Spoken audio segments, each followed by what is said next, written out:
Lors d'une audience accordée à un certain nombre de professeurs d'universités et des centres d'études supérieures, l'Ayatollah Khamenei, guide suprême de la révolution islamique, a tenu d'importants propos au sujet de la situation actuelle extrêmement sensible et des raisons de l'hostilité et de l'arrogance à l'encontre de l'Iran. Le guide suprême de la révolution islamique a précisé qu'il faut qu'une ligne de démarcation transparente soit clairement tracée entre les amis et les ennemis de la religion et de la révolution,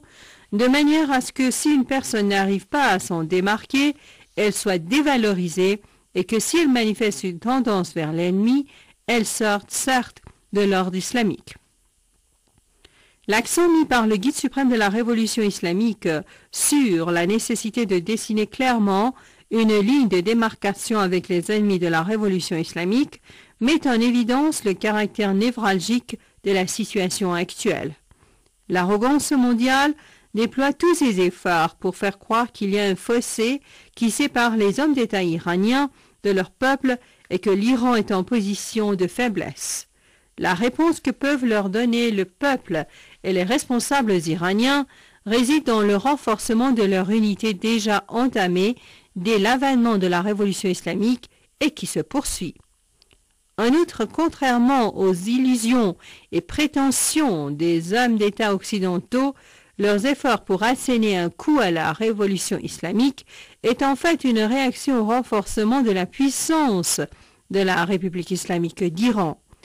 Les puissances hégémoniques montrent en fait leur faiblesse et se trouvent dans l'embarras face au mouvement islamique mondial dont la République islamique d'Iran est le symbole et toutes leurs actions ou réactions sont l'expression de leur dépit. La victoire de la révolution islamique en Iran et les progrès accomplis par l'Iran au cours de ces 30 dernières années sont le principal facteur de la mise dans l'impasse des politiques de l'arrogance mondiale au Moyen-Orient. Avant la victoire de la révolution islamique, le Moyen-Orient était sous la domination des États-Unis et aussi dans une moindre mesure de l'ex-URSS.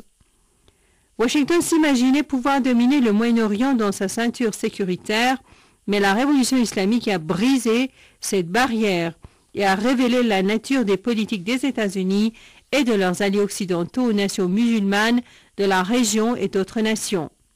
Le guide suprême de la révolution islamique a souligné